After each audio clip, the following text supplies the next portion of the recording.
Kasama Liha! Sa buwa! Dunk! Unang sabak ni JB sa Indonesia. Nang halimaw agad ang ating idolo. Swak sa panlasa ng Indo fans ang laruan ni JB. Unang puntos ng Peleta Jaya nang galing kay JB. Masyado kang magaling ha. 2 points ka lang sa first quarter. 2 minutes bago matapos ang first quarter nilabas ang ating idol. Lamang ang run Simba 23-21.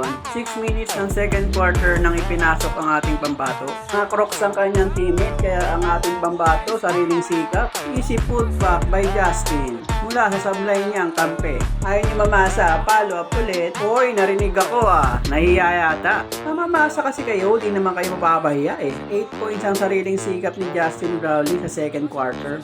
Isa pa, papapakitaan ko kayo. Ito easy layup. Natapos ang halftime 45-36 lang mga Pelea Jaya. Last puntos ni Kabayan. Fake one step pull up. Siyempre, lista mo na. Natapos ang laro 85-67.